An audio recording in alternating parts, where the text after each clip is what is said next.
2022 hanggang bago siya nag-resign, hanggang bago ito tinanggap ng Pangulong Bongbong Marcos. Therefore, lahat ng taong pinag-uusapan, budget ng 23, budget ng 24, budget ng 2025, alam yan ni dating kalihim Manny Bonoan. Hindi ko sinasabing guilty si Manny Bonoan. Hindi ko rin sinasabing inosente si Manny Bonoan.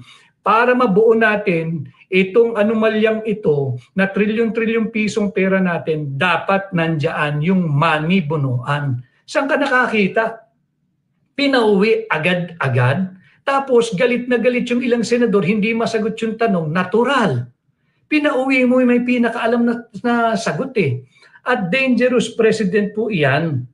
Sapagkat the participation of the former DPWH should be absolute.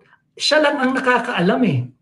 Hindi pwedeng may naringgan pa ako kahapon na meron siyang dineputize o inatasan na sasagot on his behalf. Kalokohan po yun.